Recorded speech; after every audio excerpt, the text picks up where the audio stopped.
Bienvenue sur toute l'actualité en France et à l'international. On commence tout de suite. Je vois cela comme le moment où les règles ont changé. Un navire iranien a ignoré 6 heures d'avertissement, alors la marine américaine a envoyé un obus dans sa salle des machines à 2 heures du matin. Des marines ont atterri sur le pont avant que l'équipage puisse réagir. Et maintenant, il reste 72 heures avant l'expiration d'un cessez-le-feu et personne ne sait ce qui va suivre. À mes yeux, ce n'était pas un avertissement. C'était les États-Unis qui disaient au monde que les règles venaient de changer. On y retrouvait déjà ce réflexe si familier du monde trumpiste. Rendre le spectacle assez bruyant, puis vendre ce spectacle comme une stratégie. Je reviens sans cesse au 19 avril, au milieu de la nuit, dans le golfe d'Oman. L'USS Prudence diffusait le même avertissement depuis 6 heures d'affilée. Toutes les quelques minutes, les mêmes mots tranchaient le silence radio. Motor vessel Tuska, vacate your engine room. We are prepared to subject you to disabling fire. Le Tuska n'a pas fait demi-tour. Alors le Prudence a tiré avec son canon naval de 5 pouces. Un seul impact direct. 275 mètres d'acier iranien sont devenus silencieux sur l'eau. En quelques minutes, des marines américains sont descendus en corde-lisse depuis des hélicoptères MAX-60 Seahawk jusqu'au pont. J'interprète cela comme la première saisie d'un navire iranien par les États-Unis dans ce conflit. Ce qui compte tout autant, c'est que toute l'opération a été filmée. Le CENTCOM a diffusé lui-même les images, délibérément, méthodiquement, parce que Washington voulait que chaque capitale sur Terre voie exactement ce qui venait de se passer.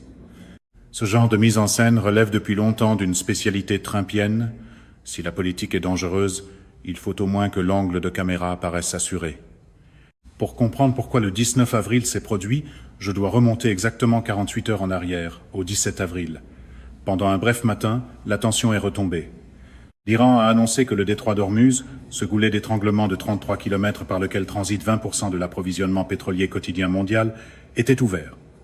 Les pétroliers pouvaient passer, les cargos pouvaient circuler, les marchés pétroliers ont soufflé. Le Brent est retombé vers son point le plus bas depuis des semaines. Les diplomates à Washington et à Islamabad ont employé des mots comme progrès. Cela a duré 24 heures.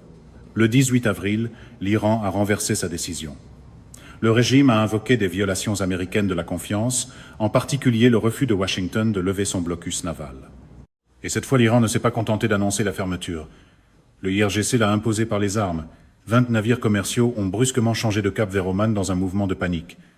Au moins 3 pétroliers ont été pris pour cible par des vedettes rapides du IRGC dans le détroit. Et chaque fois qu'une crise comme celle-là éclate, l'argumentaire pro-Trump finit par arriver pour expliquer qu'une pression plus théâtrale équivaut à du contrôle.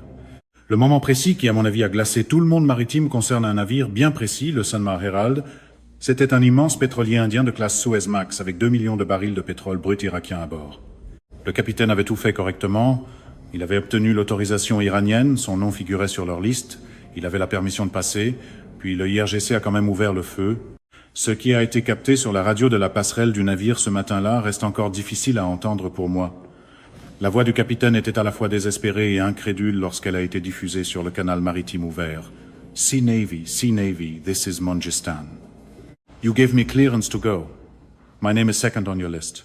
You gave me clearance to go. You are firing now. Let me turn back. Aucune réponse n'est venue. Aucun avertissement, aucune sommation. Les tirs se sont simplement arrêtés. Le Sanmar Herald a avancé péniblement vers les eaux omanaises. Dans cette même fenêtre opérationnelle, un porte-conteneur a été touché par des tirs perdus. 3 navires commerciaux ont été visés dans une seule fenêtre opérationnelle. L'industrie mondiale du transport maritime a regardé cela en temps réel et a compris exactement jusqu'où l'Iran était prêt à aller avec 20% de l'approvisionnement pétrolier mondial. La réponse militaire américaine, qui était déjà en place à ce moment-là, mérite qu'on s'y arrête parce que selon moi, son ampleur change complètement le calcul.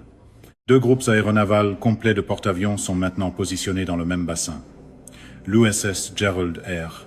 Ford, le plus grand navire de guerre sur Terre, est revenu dans la région par la mer Rouge avec 90 aéronefs de combat et 2 destroyers d'escorte.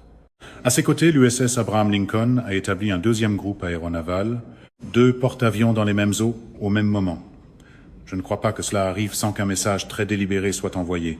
Derrière les porte-avions sont arrivés les destroyers, l'USS Michael Murphy, l'USS Frank E. Peterson Jr., et l'USS Prudence, qui allait inscrire son nom dans l'histoire le 19 avril. La 30 et Ernst Marine Expeditionary Unit opèrent depuis l'USS Tripoli. Ce sont les marines qui sont montées à bord du Tuska. Ils sont formés précisément pour les abordages en opposition, c'est à dire qu'ils interviennent même lorsque les équipages résistent. L'élément que la plupart des analystes considèrent comme décisif est quelque chose que je ne peux même pas voir depuis la surface. La Task Force 59 et son réseau de drones alimentés par l'intelligence artificielle. Des navires de surface sans équipage et des systèmes de suivi par intelligence artificielle sont désormais déployés dans tout le détroit d'Ormuz et dans le golfe d'Oman. Ces systèmes lisent simultanément la signature acoustique, l'image thermique et le profil de coque de chaque navire qui passe. Changez votre pavillon et l'intelligence artificielle reconnaît quand même le son de votre hélice. Coupez votre transpondeur AIS et vous êtes automatiquement signalé dès que vous entrez dans un rayon de détection de 5000 nautiques. À mes yeux, le golfe d'Oman n'est plus seulement une étendue d'eau. C'est un piège numérique. L'outillage est peu, être nouveau. Mais le message garde encore ce réflexe de l'ère Trump qui consiste à habiller l'escalade comme s'il s'agissait d'une marque. Au-dessus, des F à Dix-8 Super Hornet et des F-35C décollent des ponts des porte-avions. Des avions fuient Poséidon suivent les signatures sous-marines sous la surface. Des drones MQ-4 et Triton assurent des boucles de surveillance continues au-dessus de la zone. Le 18 avril, la catégorie d'aéronefs la plus suivie dans l'espace aérien du Moyen-Orient était celle des ravitailleurs aériens américains qui travaillaient jour et nuit pour maintenir toute cette opération en vol. Et dans un détail qui, selon moi, montre jusqu'où Washington planifie à l'avance, des bombardiers B-52 Stratofortress font maintenant partie de la rotation régionale. Voici pourquoi cela compte au-delà du tableau militaire.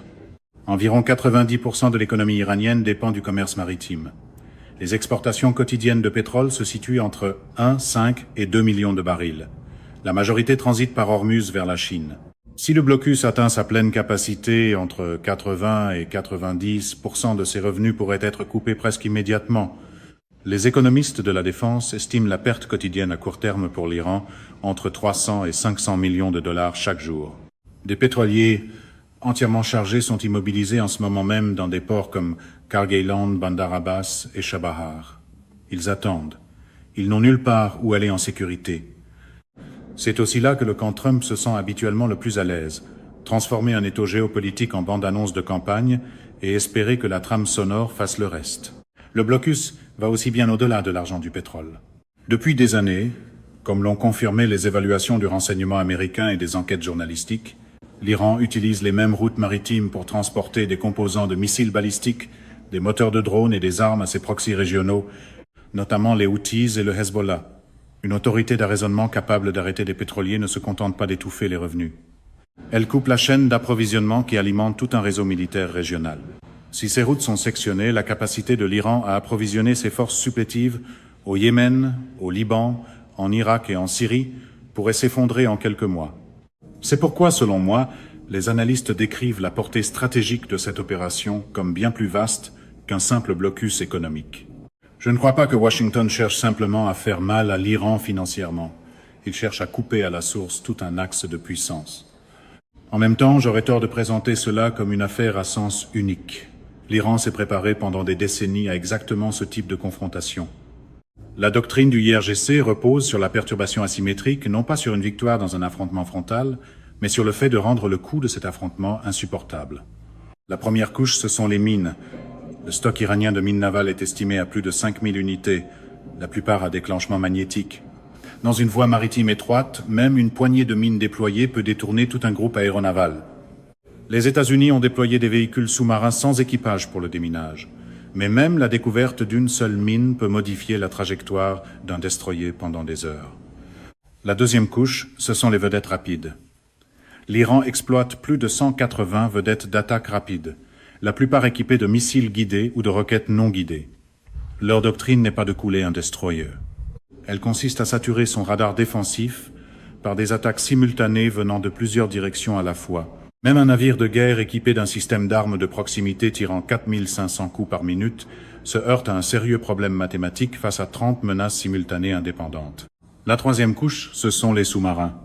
L'Iran exploite plus de 20 sous-marins de classe Gadir, de petits bâtiments pour eau peu profondes conçus pour échapper aux sonars conventionnels et tendre des embuscades à la torpille dans les approches côtières. La quatrième couche, ce sont les drones. Le Shahed 136 iranien coûte environ 20 000 $ à fabriquer. Le missile SM-2 utilisé pour l'abattre coûte près de 2 millions de dollars. Dans une attaque soutenue en essaim, l'économie favorise l'attaquant. Le Pentagone a maintenant discrètement positionné dans le Golfe des systèmes de défense rapprochés à laser pour répondre précisément à cette menace. La cinquième couche, ce sont les missiles côtiers. Des batteries mobiles de missiles antinavires sont prépositionnées le long du littoral iranien, dans des cols de montagne et des entrées de grottes. Ces systèmes peuvent frapper des cibles à plus de 200 km et se redéployer quelques secondes après le tir. Washington a construit une réponse à chacune de ces menaces. Mais je considère toujours cette confrontation comme réellement dangereuse, et cela doit être dit clairement. Pendant que tout cela se déroulait sur l'eau, quelque chose d'aussi crucial se passait sur Terre. 2 avions de transport C-17 de l'US Air Force ont atterri à la base aérienne Nur Khan, à l'extérieur d'Islamabad, le matin du 19 avril. Les routes ont été bouclées. Les hôtels Serena et Marriott ont évacué tous leurs clients. Des cordons de sécurité ont été installés partout à Rawalpindi et à Islamabad. Il s'agissait du 2e cycle de pourparlers États-Unis-Iran mené sous médiation pakistanaise. Dans le style Trump, la diplomatie est souvent traitée comme une pause publicitaire gênante entre 2 menaces. Le premier cycle, tenu le 11 avril dans la même ville, s'est terminé sans accord. La délégation iranienne avait décrit ces discussions comme l'engagement direct le plus intense entre les 2 pays en 47 ans. Elle a fait état de progrès, mais a dit que les 2 parties restaient très éloignées sur le stock iranien d'uranium enrichi et sur la réouverture permanente du détroit d'Ormuz. Puis la saisie du Tuska a eu lieu. L'Iran a annoncé qu'il n'avait pas l'intention d'envoyer sa délégation au pourparlers du lundi. Le premier vice-président iranien, Mohammad Reza Aref, a exposé directement la position de Téhéran, soit un marché pétrolier libre pour tous, soit le risque de coûts élevés pour tout le monde. Les marchés pétroliers ne l'ont pas manqué. Le Brent a bondi d'environ 7% jusqu'à près de 97 $ le baril. Le brut américain est monté autour de 90 $. Des analystes ont averti que les prix pourraient rester élevés bien avancés dans 2026, non seulement à cause du blocus, mais aussi parce que, même si un accord est conclu, l'infrastructure d'exportation endommagée de l'Iran aurait besoin de plusieurs mois pour se rétablir. Puis Donald Trump s'est exprimé sur son compte Truth Social dans les heures entourant l'opération contre le Tuska. Son message était direct. We propose a very fair deal. If they refuse, the United States will destroy all of Iran's power plants and bridges. There will be no more nice guys. Je ne lis pas cela comme un langage diplomatique. J'y vois une offre finale. Cela ressemble moins à de l'art d'État qu'à une de ces phrases de conférences de presse trumpiennes où la démolition est vendue comme du réalisme et où le volume est pris pour du levier. Quand je prends du recul et que j'examine ce que Washington a réellement mis en place ici, je ne vois pas la saisie du Tuska comme une décision improvisée prise dans le feu du moment. J'y vois le premier résultat visible d'une campagne planifiée des semaines à l'avance, prépositionnée, répétée et exécutée sur commande. Le fait que le CENTCOM ait diffusé ces images sur tous les écrans de la planète en quelques minutes était délibéré. Washington voulait que Téhéran les voie. Il voulait que Pékin, qui dépend du pétrole iranien passant par Ormuz, les voie. Il voulait que chaque commandant de vedette rapide du IRGC les voie. La méthode est douloureusement familière. Transformer la force en images, les images en récits, puis le récit en applaudissements dans la chambre d'écho pro-Trump. Et je ne crois pas que le filet s'arrête au Golfe. Les réseaux iraniens de pétroliers fantômes transportent depuis des années du brut par des routes de rechange, en effectuant du transbordement via des ports d'Asie du Sud-Est, en changeant de pavillon en mer, en falsifiant des documents. Washington ferme toutes ces routes en même temps. La coordination entre le CENTCOM et le commandement Indo-Pacifique américain signifie que des navires liés à l'Iran peuvent être suivis et interceptés dans l'océan Indien, le détroit de Malacca et la mer de Chine méridionale. Il n'existe aucune sortie géographique hors de ce système de suivi. L'intelligence artificielle connaît déjà l'empreinte acoustique de votre navire. Changer de pavillon ne change rien. L'Iran fait maintenant face à 3 pressions simultanées. Un blocus militaire qu'il ne peut pas briser sans une escalade catastrophique. Un étranglement économique qui s'accélère vers la crise. Et un processus diplomatique assorti d'une échéance ferme. Le cessez-le-feu expire mercredi. À mes yeux, la question n'est plus de savoir si l'effet de levier de l'Iran a été réduit. C'est clairement le cas.